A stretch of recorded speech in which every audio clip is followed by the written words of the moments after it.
নিঃশব্দে বয়ে চলছে নদীর জল, পাখির কুঞ্জন আর বাতাসের মৃদু শব্দ ভরে উঠেছে এই শান্ত সকাল। এই যেন গ্রামের বুকে লেখা এক অনন্ত কবিতা।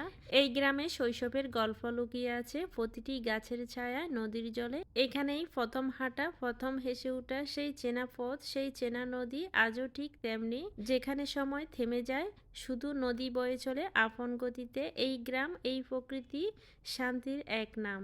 তো ভিউয়ার্স, দেখতেই পারছেন ছোট ছোট করে আমি এক পাশ থেকে দুটি ঘর এঁকে নিলাম। এরপর ঘরের পাশে একটি চেরি এঁকে নিচ্ছি, ঘরের পিছনে কলা গাছ এঁকে নিচ্ছি। দেখতেই পারছেন কিভাবে কলা গাছের ডিজাইন করে নিচ্ছি। আজকের এই ভিডিওটি খুবই সহজভাবে আঁকানোর চেষ্টা করছি যাতে সহজে বুঝতে পারেন। সূর্যের প্রথম আলো পড়েছে নদীর জলে, মাঠের শিশির এখনো জমা আছে পাতায় পাতায়, আর একটা নতুন দিনের শুরু এই সরল নির্মল গ্রামে।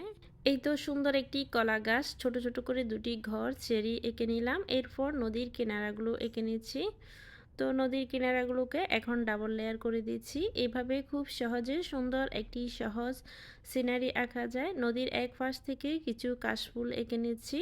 তো আজকের এই ভিডিওটি যারা নতুন দেখছেন অবশ্যই তারা পেজটিতে ফলো দিয়ে যাবেন। ইউটিউব থেকে দেখে থাকলে চ্যানেলটি সাবস্ক্রাইব করে যাবেন, পরবর্তী ভিডিও খুঁজে পেতে সহজ হবে।